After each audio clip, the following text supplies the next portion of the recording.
Welcome to Islamic Life Coach School Podcast. Apply tools that you learn in this podcast and your life will be unrecognizably successful. Now your host, Dr. Kamal Akhtar. Hello everyone. Peace and blessings be upon all of you. I have talked about this topic of authenticity previously, but I also noticed that it being thrown around a lot. I notice it in general conversations, and everyone means it to be something different, something other than what each of them in a conversation are meaning it to be and what I mean it to be. So I figured I'd dedicate a podcast to the meaning of authenticity and how it applies to us as Muslim women.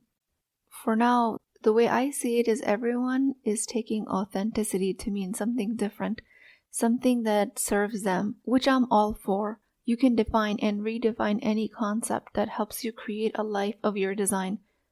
But I do find that there are some things about authenticity that needed to be pointed out, especially as it relates to our current society.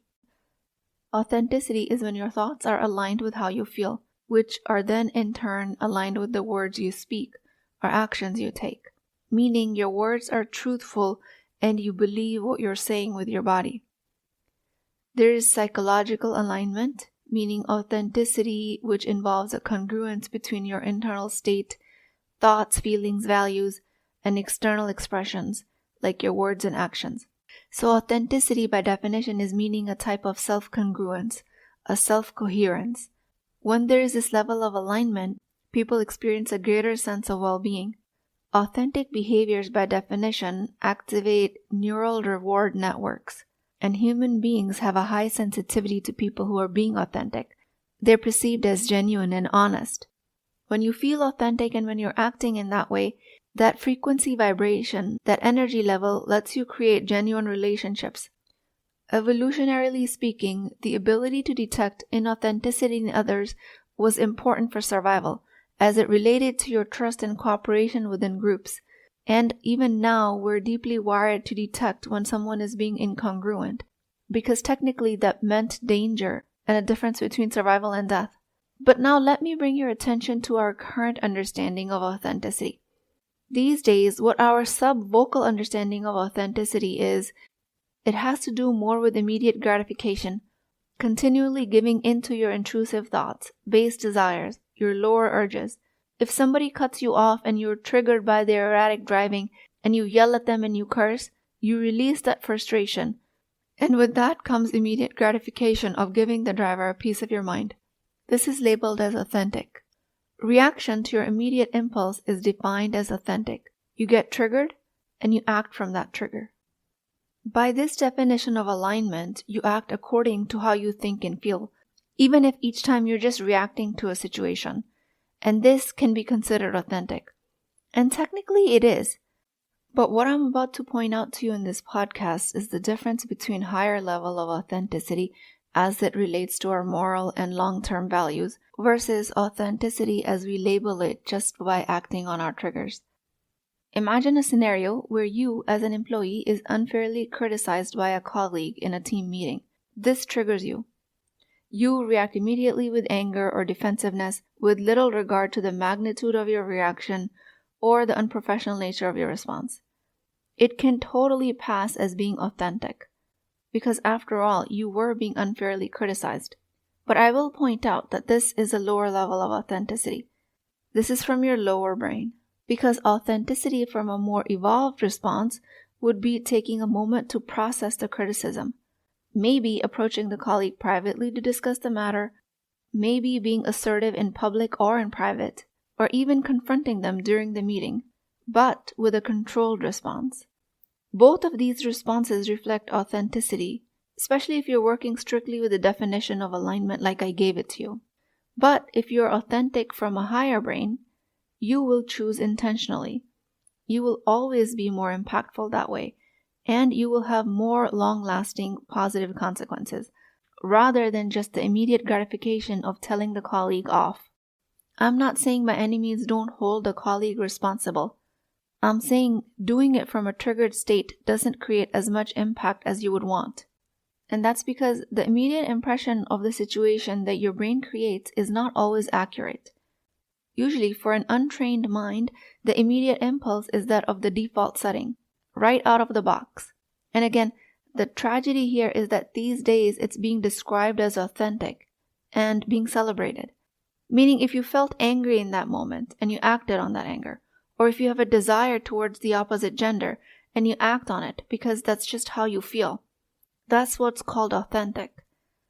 I do what I feel like doing.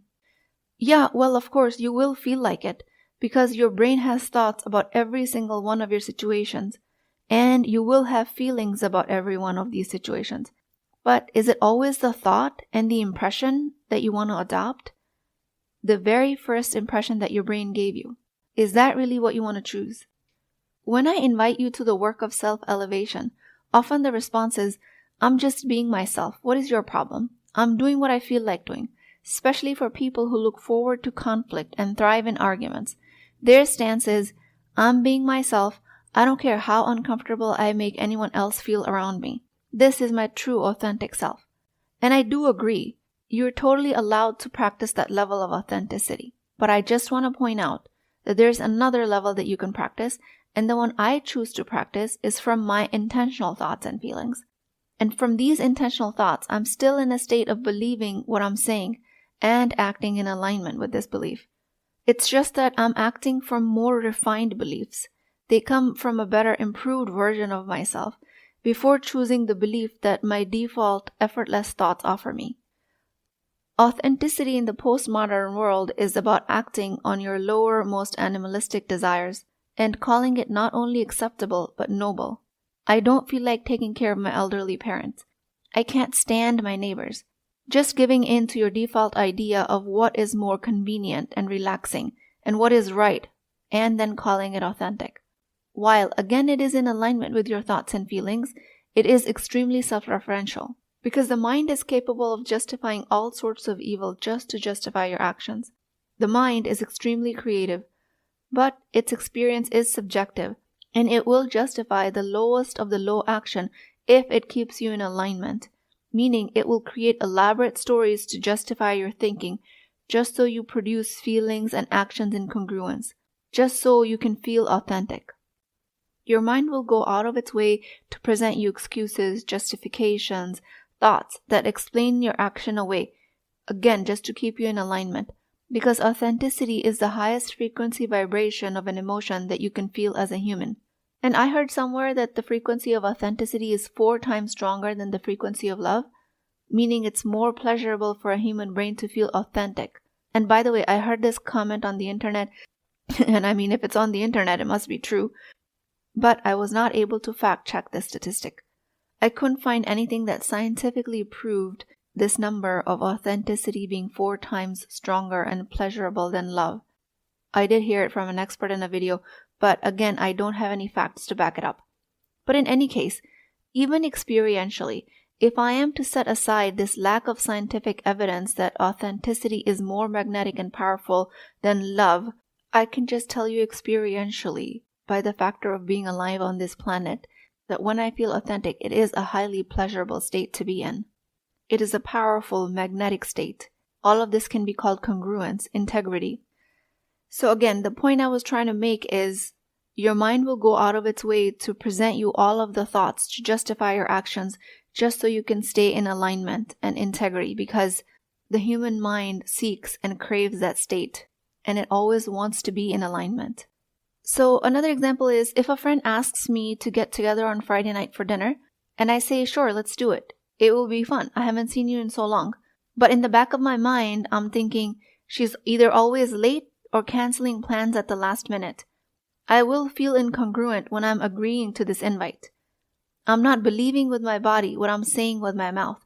I'm agreeing with my actions, but what I'm actually believing with my body is that it's never going to happen. This state of inauthenticity is very uncomfortable for the brain. So, depending on your previous habits, you will either explain away her behavior. Yeah, she has so much going on. She's canceling last minute because of this, that, and the other. You can explain her behavior, or you can explain your behavior. What else am I supposed to do? I can't say no to a good friend. Or for now, I can just say yes and be polite and make other plans at the same time, knowing that this will never materialize. Or the brain will tell you that you can be upset at her and fight with her for not being true to her words. Again, the mind will create a multitude of reasons to prove to you that you are not being inauthentic, or why it's okay for you to be inauthentic and say yes to the invite while you don't believe her. From the modern definition of integrity, congruence, authenticity, as long as you can justify your actions with your feelings and your thoughts, it's authentic. This superficial level of authenticity does not consider your higher order of thinking. It completely disregards any reflection, any pause and choose response, and it definitely disregards divine authority. Meaning you think, you feel, and you act just because of you, even if it's annoyance, even if it's anger, rage, lustful desire, regardless of any higher moral standards. Only standard being that is what you want. This is what authenticity has become. But what is authenticity supposed to be? And that's what we're going to talk about for the rest of the podcast, because I want to invite the Muslim woman listening to this podcast to hold themselves to a higher standard. For example, when I experience frustration or anger, the postmodern view might suggest acting on these emotions directly, labeling all of these reactions as authentic. But in my Islamic practice, I strive, and I choose to reflect on these emotions and respond in a way that is true to my faith, my higher, long-term, and moral values. It is always about being honest with my emotion, yet it is also being responsible with how you express and act upon them. Taking care of my parents, even if it's challenging, or showing empathy towards my neighbors, no matter how annoying my otherwise lower brain thinks they are. All of these can also be acts of authenticity in their truest form, but that only happens if you come from more elevated thoughts. Thoughts like, every human being is created on a pure soul. My responsibility is how I treat them. My long-term value is service and contribution. Authenticity of thoughts from the higher nature, like I described, reflects a commitment to values, and it transcends immediate desires. It embodies a deeper, more holistic form of authenticity.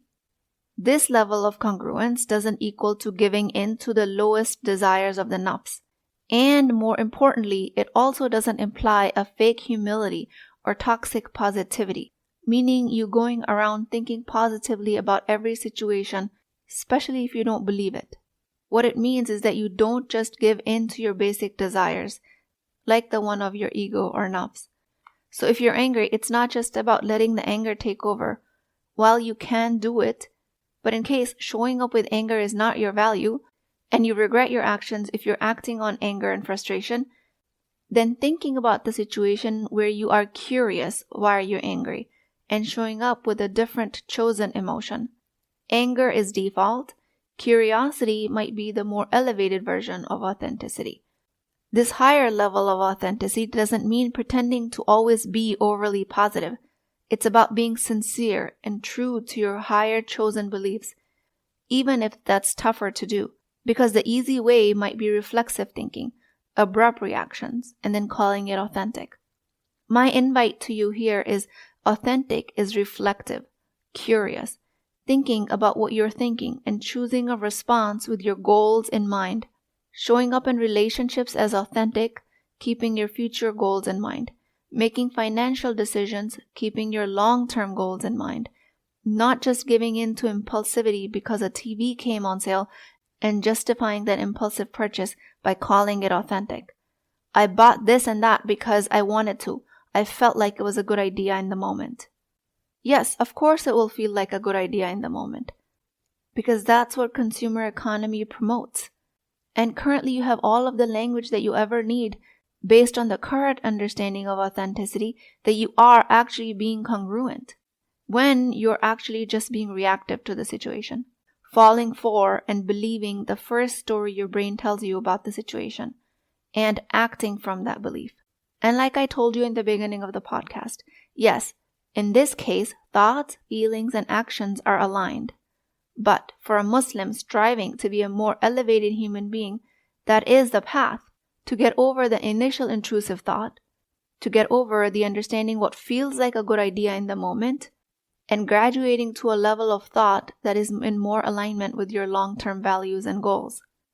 While you might be in alignment with your immediate gratification brain, you will be out of alignment with your long-term goals. Buying a TV on impulse. Yes, you can justify your actions by thoughts that it was on sale and it was a bigger TV, it was a better quality. But if your higher value is that you're saving for a down payment on your house, but you can't seem to save up because every time there's some money in your bank account, the brain explains away all of your impulsive purchases in the name of authenticity, as the modern definition would have it. But then as a result of all of that, you're out of alignment with your higher order thinking, the brain that wants you to save up and have a house in your name. Another example I can give you guys is if someone doesn't return a personal loan, showing up from ego authenticity, you will constantly be reminding them, telling them their behavior is not appropriate, and being frustrated and upset at the situation, especially at them. Higher authentic in this case might be letting your reflexive thinking unfold, like being angry and frustrated, but without acting on it, letting yourself be open to other options about the situation. Other thoughts like, others don't prioritize paying people back as much as I do. What action can I take to ensure I get my money back? Or for me personally, if I have given somebody a loan, I consider it a gift. If they return it, great. If they don't, I choose not to hold it against them. This is a thoughtful decision I've made way ahead of time because I have seen close relationships get ruined over money. I choose not to give anyone loans that I don't want to gift money to. So congruence extends to integrating various roles in life. In my personal life, I choose kindness and generosity ahead of time, while professionally, I choose expertise and efficiency. Being in higher congruence means I act in alignment with these values. Of course, my brain will justify arrogance, superiority, a stickler type of leadership behavior, and it will justify it by calling it authentic. But if it is only serving me in the moment and ruining it for me in the long run, then, of course, it's lower level of authenticity. They also say taking up space, being loud, not being apologetic for being yourself is authentic. When practically what it translates to is, I don't care who you are, I don't care what anybody says, I don't care what the values of respect are, including religious teachings. If I think you're wrong, I'm going to make it known, loudly, verbally, physically. And that is my definition of taking up space and being authentic. And of course, I always tell you, if that is what you choose, no judgment on that. But I want you to be aware. If you think someone is wrong, there are other ways to make your point known, coming from higher levels of authenticity. But I want you to choose from awareness. Because true authentic living is deeply connected to emotional well-being, the long-term satisfaction in your life, the eudaimonic happiness rather than the hedonic happiness. In each level of authenticity, you are more likely to experience positive emotions, but one is longer lasting, has a higher self-esteem, and a much better life satisfaction. When I ask you to give up your lower levels of authenticity, I'm not asking you to stay in incongruence, because discrepancies between your values and actions will lead to psychological distress. What I'm asking you is to graduate from lower to higher levels of authenticity. Inauthentic living is associated with negative emotional states like anxiety and depression. It triggers stress-related pathways. Authenticity is a state where your reward neural pathways are activated, and this is a dynamic process. It is not a static trait. It involves continuous self-exploration and adaptation. You may experience different degrees of authenticity in different areas of your life at different times, as have been my journey. For me as a Muslim woman, understanding and embodying this level of authenticity takes on a profound significance, especially when contrasted with the postmodern definition of this word. In today's world, authenticity being misconstrued as acting upon your most basic animalistic desires under the guise of being true to yourself. This perspective only promotes a self-centered approach where actions are justified solely based on personal feelings and desires, even if they conflict with your long-term goals, and especially even if they conflict with your higher moral or ethical standards. For me personally, it is immensely helpful to know the difference between these two levels of authentic states. When I'm choosing my friends, when I'm educating my children, when I'm leading my team at work through patient care, when I'm creating different business strategies? What level of authenticity am I practicing? This simple question opens up profound levels of meaning. The practical application from this podcast is recognizing which level of authenticity you're operating from. They will both feel good, aligned, integrated, but one will come at the cost of the long term. Begin with this recognition for yourself and then choose with awareness. Which one would you like to adopt? I choose to practice higher and higher level of congruence as my understanding of Islamic teachings continues to unfold. I continue to learn what is moral and what is Islamic, and as a state of a human being, I fluctuate between my understanding of both of these states, and I fluctuate in my application of them. The postmodern interpretation of authenticity is deeply flawed, which leads to actions driven by anger, rage, desire. While I'm not just pointing out the flaws to you, I'm also giving you alternatives. Islam teaches that true authenticity is not just about yielding to your every whim of the nafs, but rather about achieving a balance of what desire you want to practice within the halal bounds and what higher moral directives are aligned, especially which one of your values are aligned with the divine will of Allah subhanahu wa ta'ala. This approach requires a constant vigilance over your own mind just as it does on my own. It requires a surveillance over the mind's justifications. The human mind is subjective, and as smart as it is, it can easily rationalize lower actions under the pretext of self-alignment. Again, the key takeaway for you here is to practice and apply this concept to yourself and see where your actions need changing. But I will warn you, once you come to a better understanding of your higher level of authenticity and you start to act from it more and more, you will have a tendency to label other people as acting from lower levels of authenticity, which might or might not be true. But if they're not in a receptive state, your discernment will come off as judgment. If you do detect that someone is authentic only through the channels of immediate gratification, if they are not open to this awareness, you will cause more harm than good by telling them about this dynamic of higher authenticity. In this case, your best option is to lead by example, which is a harder thing to do, and it takes longer. But then again, we are playing the long game here. With that, I pray to Allah subhanahu wa ta'ala, O Allah, the most merciful, guide me and all of us to be authentic in the best way possible, in line with your guidance and in line with my faith's light. When frustration or anger knock on my heart's door, please help me pause, reflect, and seek your guidance just once more, for a moment longer. Grant me the strength to be honest with my emotions, yet responsible in how I respond, aligning my actions, my values, with your teachings alone. Let me see how every soul is pure and whole. Grant me higher and higher levels of value for authenticity, and grant me strength in the moments when my ego calls and I find it challenging. Grant all of us, O Allah, to embody a higher level of authenticity, only reflecting the beauty of your guidance. And please allow us to lead by example. Ameen Ya Rabbul Alameen. Please keep me in your du'as. I will talk to you guys next time.